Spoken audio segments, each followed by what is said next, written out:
Hey, it's Doug again. Time for more family history, what I've learned using Ancestry.com and other resources on the internet. It's really pretty amazing how much information you can find. And sometimes just typing in a person's name and their birth date, year, and death year, you can find all kinds of things. So, in this video, we're going to be talking about the berries. And I have two different berry families in my tree, and they're on opposite sides. So there's a berry family on my mom's side going up through up through the Bewleys, so up through her dad's family, and then going up through my dad's family through his grandmother. I have a great-great-grandmother Berry. They're spelled two different ways. So what we're looking at today is Berry. And then on Dad's side, at some point, we'll look at the Barry berries.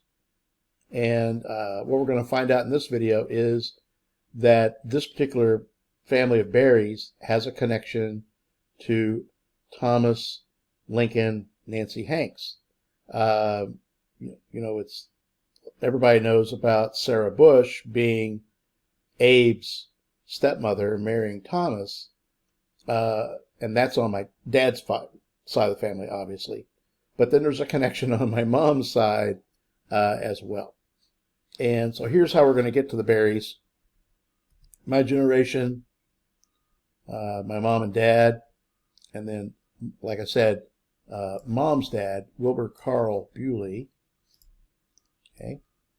And then we go back to my great-granddad Gabe and Rosie. And then my two-time great-granddad Bewley, Bluford M., married Martha A. Berry, Berry. And Grandma Martha Angelina, I've actually visited their grave sites I think it may be barely in Hardin County. It's either in Hardin, Meade, or Breckinridge County. It's kind of like in that little corner. But anyway, was able to find them. She was born in 1843. Born in 1843, passed away in 1885. There we go. Okay. And then, I didn't mean to open up that whole big thing. We go back through her family, and you notice the through lines. Okay, this tells me that we're tied to DNA. Her mother and father, were James M. Berry and Elizabeth A. Kane, and we still have the through lines. We go back another generation of Berries. We get to Morris, 1781, 1859. Now I think, let's see, James, born in Washington County. Okay, there we go. And then died in Hardin County. Morris was born in Delaware and died in Hardin County. Then we go back to John Berry, 1761, 1790. Born in Springfield, Washington County, Kentucky, and then passed away in Mercer County.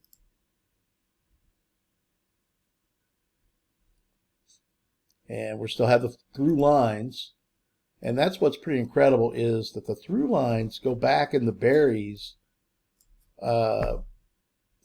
farther, as far as the bush line does. Once I get to usually the early 1700s, then the through lines go away. There's something about the testing, I guess, is not able to, you don't know people for sure are related to someone, and then you have similar DNA with them. Anyway, it has something to do with the testing.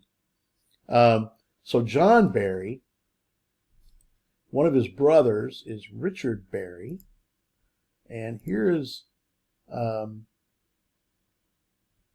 his house. Still stands. It's called the Berry House in Springfield, Kentucky, in Washington County. This old house is still there. And let's see, what else did I find on him? That's all I have currently. Another one of the brothers, Francis Berry, his house is still standing. It's a log cabin, and it's actually part of a state like exhibit about Abraham Lincoln, because Abraham Lincoln's parents, Nancy Hanks and Thomas Lincoln, they had the party for their marriage, for their wedding, in this log cabin that was owned by Francis. So there's the connection. And then as well, Francis acted as Nancy Hanks' guardian.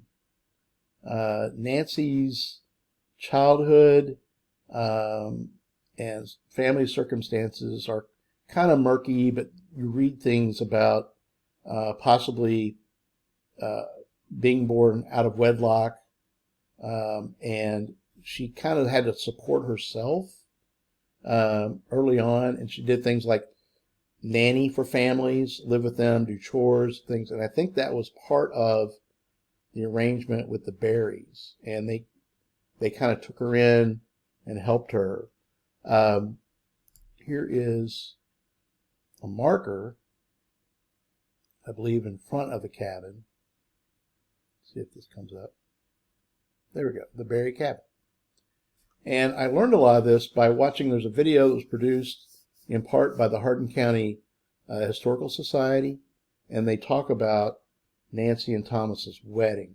The name of the video is Lincoln's in Kentucky, and they talk about the Berries and the fact that this cabin may have even been the site of when Thomas proposed to Nancy Hanks. And this is Springfield, Washington, Springfield, Kentucky, Washington County. So that's kind of an interesting, cool tidbit. If we go back to the tree, go back a little further, and I'm still learning a lot of the things about the Berries before that. So John Berry, this generation, Francis and Richard, their dad was Richard Berry, 1734 to 1798. His dad was Jeremiah Berry, and now we're back in Maryland. What I haven't quite figured out is, remember we had a Berry. Morris, I think, was born in, according to this, in Delaware. Now, how all that works, I'm not quite sure, because his dad, according to this, was born in Washington County. So it could, Kentucky. So it could be that there's something, information here that's not quite right. I think that Richard, yes. So according to this, Richard is the first Berry to come to Kentucky. Came from Maryland.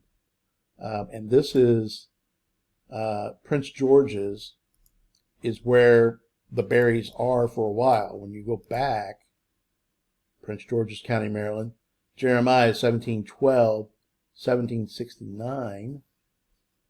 Okay, and then we go back again. Benjamin Berry, and interesting spelling here, 1690 to 1719. So he didn't live all that long. Luckily, he had Jeremiah when he was young. It seems like I have a couple of documents for Benjamin. Bear with me while things are loading. Yeah, here's a will for Benjamin. And let's, there we go, get that stuff out of the way.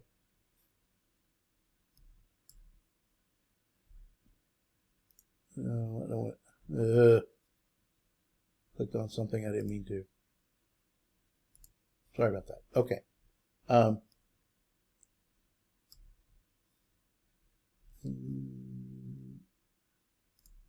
That needs to go away, but I can't get it to go away. Why not? All right. Anyway, mentions Jeremiah. Talks about a plantation.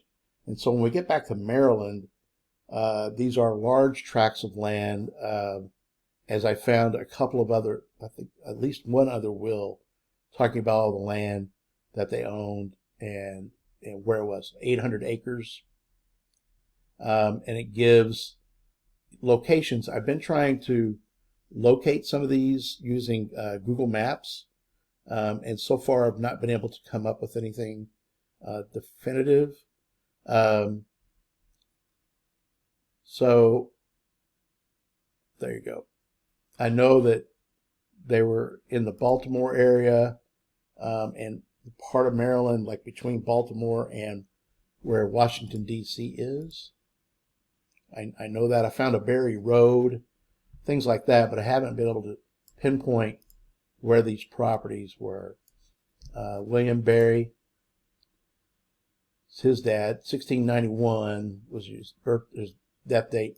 Born in England. I've seen Devon, England, as a location for where William came from.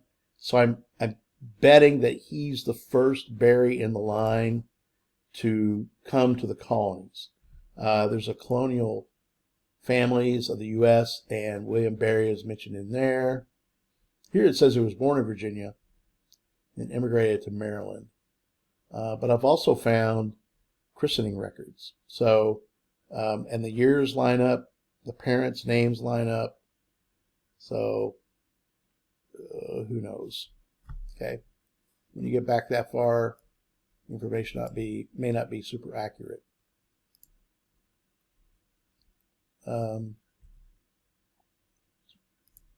Quaker meeting records with names.